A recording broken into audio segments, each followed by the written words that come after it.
नमस्ते।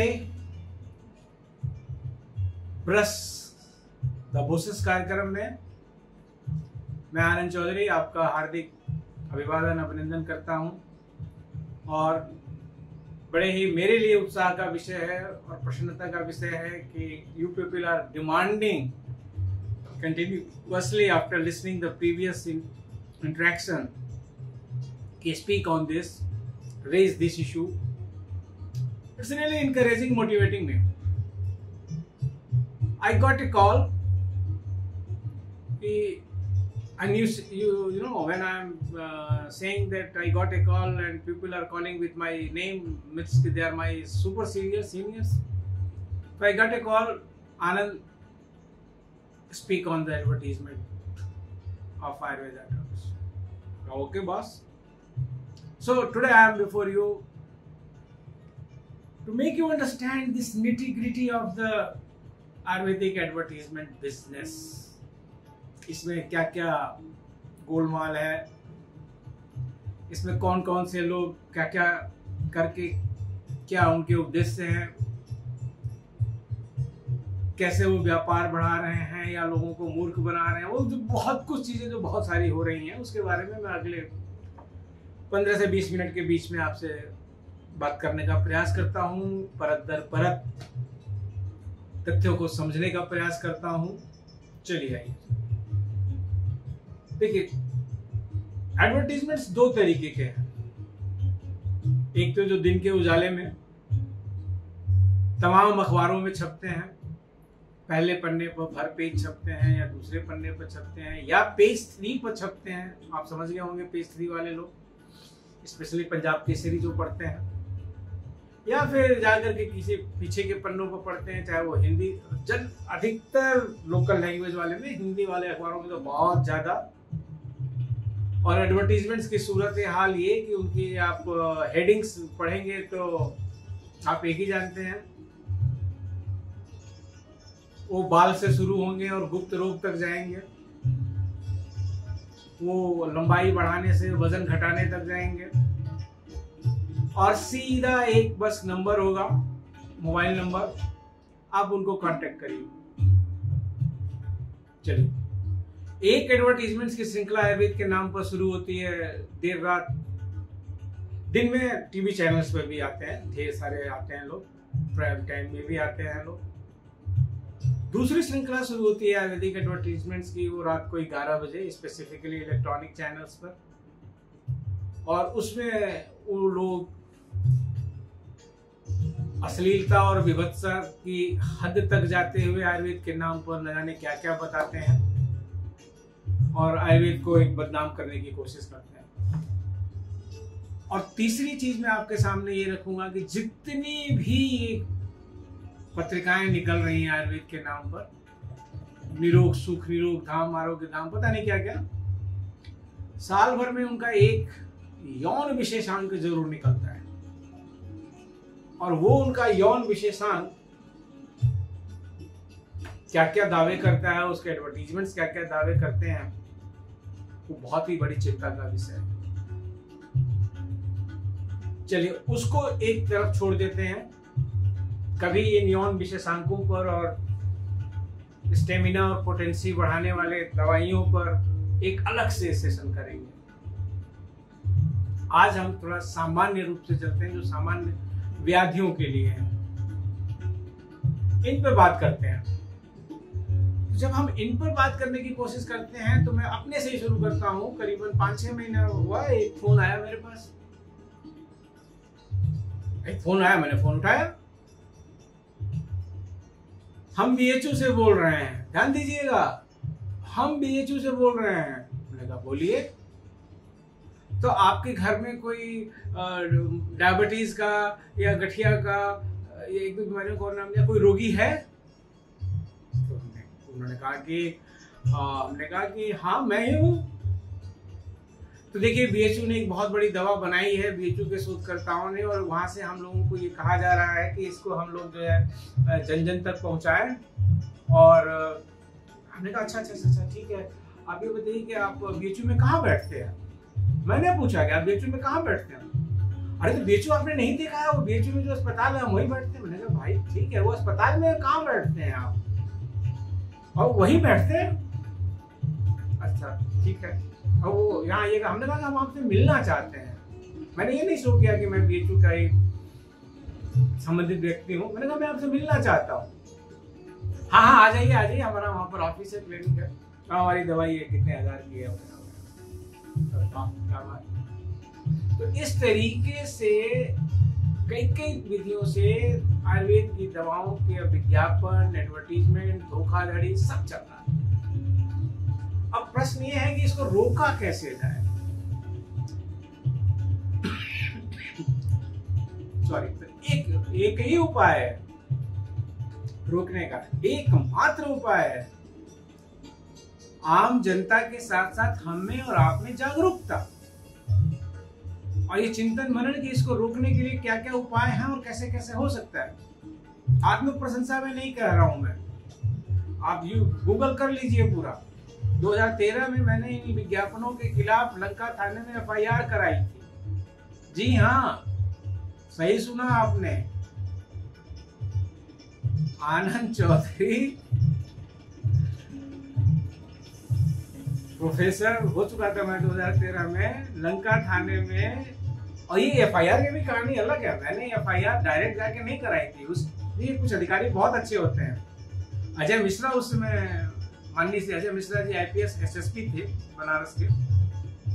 मैंने उनको बस एक मेल किया था कि सर इससे बहुत सारी प्रॉब्लम्स हो रही हैं इस एडवर्टीजमेंट से, और स्पेसिफिकली जनता मूर्ख बन रही है, उसका आर्थिक शोषण हो रहा है, उसका सामाजिक उत्पीड़न हो रहा है, सब कुछ ही हो रहा है, इनको रोका जाना चाहिए।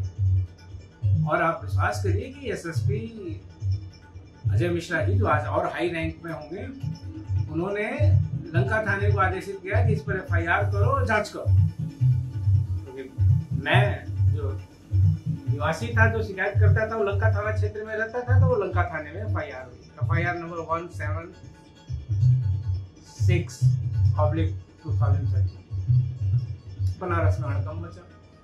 Investigation officer SI Venkatesh Tiwari ji थे, उन्होंने मेरे पास बार बार आते थे विभाग में, सर इसमें कानून कहाँ है, किस कानून के तहत कार्रवाई होगी, ये सब चीजें वो पूछना शुरू किए।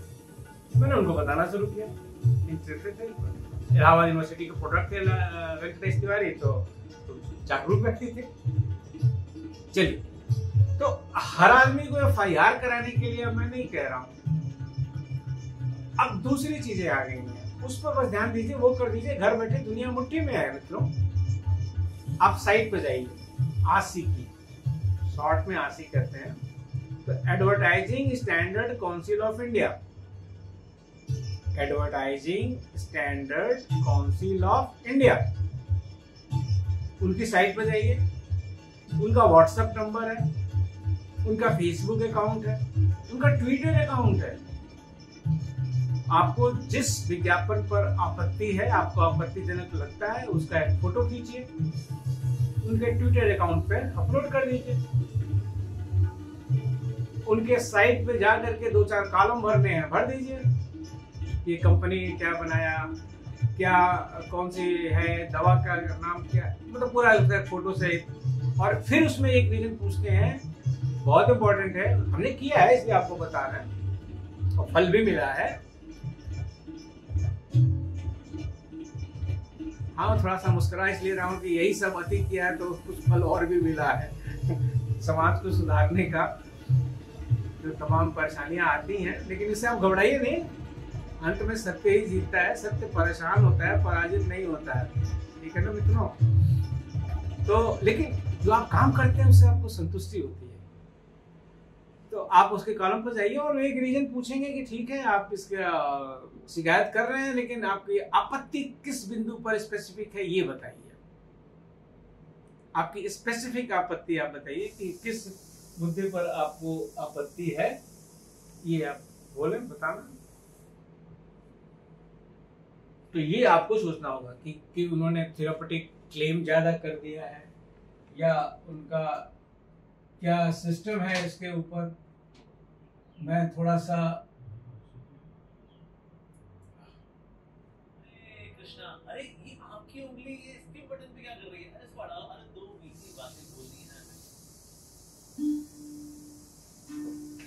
क्षमा चाहेंगे कि थोड़ा एडवर्टीजमेंट्स आने लगे थे, वही एडवर्टीजमेंट्स जो आते हैं यूट्यूब पर, तो उनको मैं हटा रहा था। तो बात ये हो रही थी कि वो पूछेंगे कि आपको क्या आपत्ति है, किस लाइन पर आपत्ति है, किस पिक्चर पर आपत्ति है, ये आपको बता रहा हूं।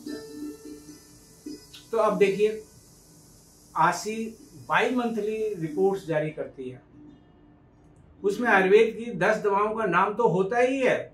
ये नहीं है कि आप नहीं कर रहे हो तो दूसरा कोई और नहीं कर रहा है, दूसरे तो कर ही रहे हैं, लेकिन थोड़ा आप भी करिए ना अपने क्षेत्र में।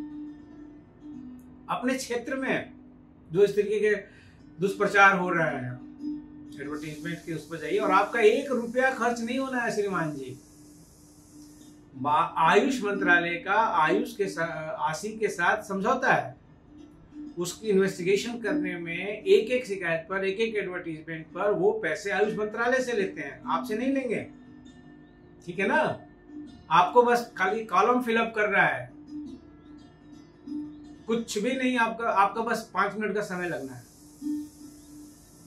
और पर एडवर्टीजमेंट जो है वो उनके कुछ एमओयूज हैं आयुष मंत्रालय के साथ, उस पर कार्रवाई करते हैं। और देखिए, बहुत सारे लोगों को विज्ञापन वापस लेना पड़ा है, मोटापा घटाने से लेके लंबाई बढ़ाने वालों तक का, या इवन कार्डियक डिसऑर्डर्स पर या रेस्पिरेटरी डिसऑर्डर्स पर, जिनके भी बड़े हाई क्लेम थे, जो कि आपत्तिजनक थे, जो DMR 1954 के अंतर्गत नहीं किए जा सकते।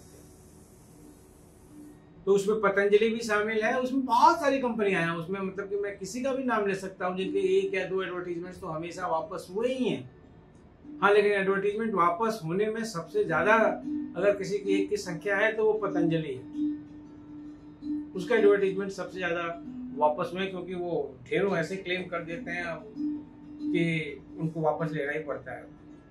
और उसमें खाली यही वाले वापस नहीं है, आसी वाले में जो फ्रिज का एडवर्टीजमेंट या चेयर का एडवर्टीजमेंट, जिन्हों के बड़े हाई फाई या फैन के एडवर्टीजमेंट, AC के एडवर्टीजमेंट, जो एक्सेगरेटेड है, जो इस संस्था का काम ही यही है, advertising standard council of India का, कि उपभोक्ता के हित का संरक्षण करना। विज्ञापन के प्रभाव में जाकर के आप कोई चीज खरीद ले रहे हैं, तो वो उस लायक नहीं निकल रही है, तो वो उपभोक्ता उसकी शिकायत करता है। तो यही चीज यहाँ भी है। चलिए, अब पूरी बात बोलनी है तो पूरी बात ही बोले ना। अभी एक भारी आयुर्वेद के विद्वान ने पिछले साल टिप्पणी की है, फार्मा में बड़े लोकप्रिय हो गए हैं उस टिप्पणी के साथ, कि DMR 1954 drug and magic remedy objectional act 1954 Ayurveda पर लगता ही नहीं है। अब ये कैसे कह रहे हैं कि नहीं लगता है, अब ये उनकी समझ है। आप कह दीजिए कि हम वहां पर लिखा हुआ नहीं है इसलिए नहीं लगता है, चलिए, कानून तो अपनी भाषा में पढ़ता है, अपनी भाषा में समझता है। लेकिन आपको हम यहाँ ये बताना चाह रहे हैं कि आयुष मंत्रालय इसके प्रति बहुत जागरूक है। उसने रूल 170 ड्रग रूल 1945 में they have notified gazette for the rule regulations of the advertisement. As per those regulations, no film star will be endorsing your product, no direct therapeutic claims what has been given in the any act anywhere.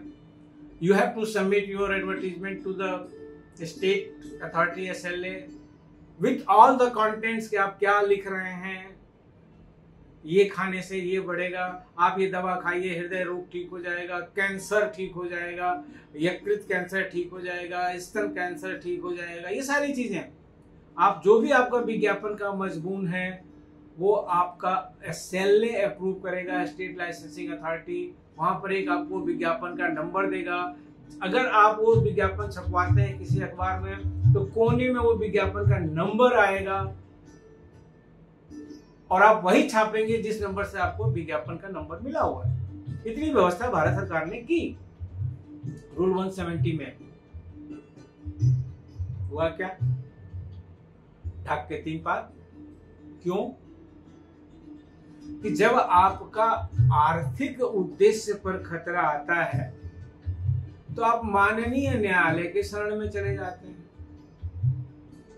और माननीय न्यायालय आपके तथ्यों को देखते हुए, और सरकारी नोटिफिकेशंस में कुछ लूपहोल शायद रही जाती होंगी या कैसे भी हो, माननीय न्यायाधीश जो समझते हैं उसके आधार पर उस पर वो स्थगनादेश दे देते हैं।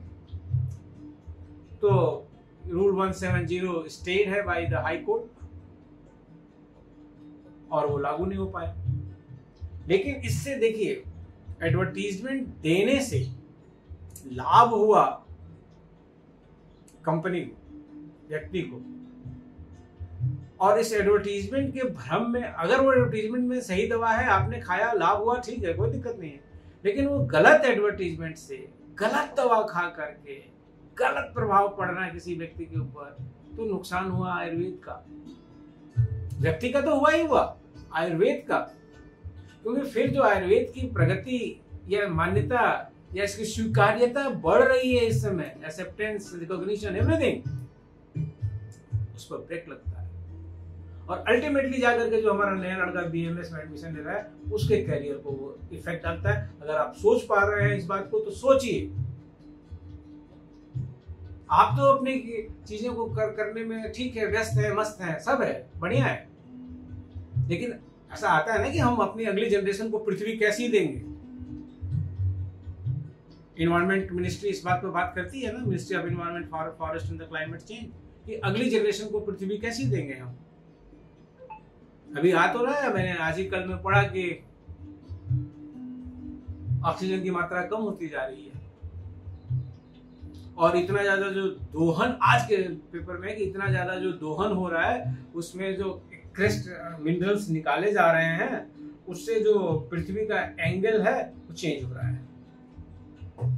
बताइए, तो आप एक ऐसे आयुर्वेद को ट्रांसफर करिए जो 2024 में एडमिशन ले रहा है बीएमएस में, या 2034 में बीएमएस में एडमिशन लेगा, 2036 में एडमिशन लेगा, उसको एक अच्छा आयुर्वेद दीजिए ना। कि आप अभी बस चल रहे हैं, आप अपने थोड़े से स्वार्थ के लिए, थोड़ा सा उसके लिए आपने विज्ञापन खराब किए, और खराब विज्ञापन से खराब औषधियां दी, और स्पेसिफिकली उनको रोकी। उस पर भी चर्चा हुई है, उस पर भी बात हुई है, पीआईबी से लेकर के डीडी तक, कि रात के 11 बजे के बाद वाले ये जो विज्ञापन आ रहे हैं, स्पेसिफिकली यौन विषयों को लेकर के, सेक्सुअल पोटेंसी को लेकर के, तो सबके सब लोग हाथ खड़ा कर देते हैं कि हमारा बिजनेस है। मैं आपको बताऊं, मैंने प्रेस काउंसिल ऑफ इंडिया तक को चिट्ठी लिखी थी कि इस तरीके के विज्ञापनों से आप अपने पाठकों का नुकसान कर रहे हैं। एक देखिए, वो लंबी फोटो आ जाएगी, वो लंबे बाल, उसमें ट्रक बांध के खींचने वाला आ जाएगा, और उसकी बिक्री हो रही है। मैंने यहां तक लिखा था कि आप अपने पाठकों का नुकसान कर रहे हैं। तो लिखित में तो कोई उत्तर नहीं आया मित्रों, लेकिन जब मैंने फोन पे बात की यहाँ के एडिटर से बनारस के, तो उन्होंने कहा, एक ही बात कही, ये हमारा बिजनेस है, इसका हमें पैसा मिलता है, हम छापेंगे उन विज्ञापनों को। आप कहते हैं कि आप समाज के मुखर दायित्व में, आप लोकतंत्र के चौथे स्तंभ हैं, लेकिन आप एक गलत विज्ञापन का पैसा लेने से अपने लोभ को नहीं रोक पा रहे हैं, जिससे वही आपका पाठक मिसलीड हो रहा है। तो ये सब विडंबनाएं हैं।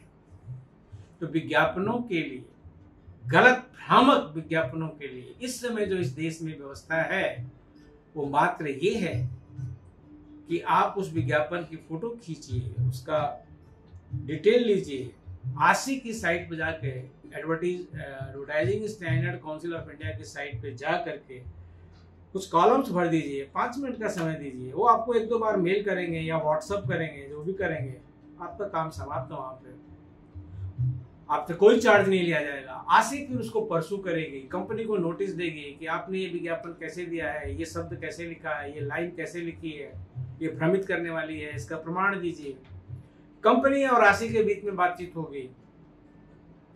कंपनी अगर आशी को सेटिस्फाइड कर पाई तो विज्ञापन ओके होता है, जनरली नहीं कर पाते हैं लोग, विज्ञापन बैन होता है, विज्ञापन विड्रॉल होता है, और आशी अपने इस मेहनताने को आयुष मंत्रालय से ले लेती है, आपको नहीं देना है। उनका एक मेमोरेंडम ऑफ अंडरस्टैंडिंग है। चलिए, उम्मीद करता हूं कि अगले कुछ दिनों में इन विज्ञापनों का जो निकलता है वो आशी के व्हाट्सएप नंबर पर और आशी के साइट पर जाएगा, क्योंकि इससे आपकी अपनी प्रैक्टिस का भी तो नुकसान होता है। वो जो एक जनता है हमारी, एक हिस्सा, वो खाली बस वो नंबर घुमा करके और दवा ले लेती है, और आप इतना 10 साल पढ़ के और 5 साल का विशेषज्ञता ले करके आपका नहीं होता है। उसने बस मधुमेह का विज्ञापन पढ़ा और माउथ टू माउथ एडवर्टीजमेंट कि वहां पर है, उनको 2000 रुपए की दवा देते हैं 1 महीने की, और डिब्बिया है और उसमें मधुमेह ठीक हो जा रहा है। इन चीजों को हम क्वालिफाइड लोगों को रोकना होगा। इसलिए रोकना होगा कि इससे जनता के स्वास्थ्य का नुकसान हो रहा है, इसलिए नहीं रोकना होगा कि हमारा आर्थिक नुकसान हो रहा है, नहीं, इससे जनता का नुकसान हो रहा है और अल्टीमेटली आयुर्वेद का नुकसान हो रहा है। इसलिए मित्रों, आइए, हम आपसे निवेदन करते हैं, अपील करते हैं कि आप आशी की वेबसाइट पे जाके, जो आप तमाम चैनल्स देखते हैं, तमाम व्हाट्सएप यूनिवर्सिटी में थोड़ा समय तो आप लोग, हम सभी लोग बिताते हैं। अब मैं ही कह रहा हूँ भाई मेरा चैनल देखिए, तो आप देखेंगे तो 20 मिनट लगेगा ही। तो अब जब आपकी दिनचर्या में जो डिजिटल का टाइम है, उसमें से थोड़ा सा 5 मिनट का टाइम दे दीजिए और आशी की साइट पर जा करके शिकायत कर दीजिए, तो हो जाएगा सब कुछ। और आप अपने आप में आपका योगदान होगा, आप सफल होंगे, आपने आयुर्वेद के संवर्धन में, स्वच्छ आयुर्वेद के संवर्धन में अपना सहयोग किया। मैं उम्मीद करता हूं कि आप इस कार्य को जरूर करेंगे। पुनः पुनः आपका हार्दिक धन्यवाद, साधुवाद, नमस्कार, नमस्ते।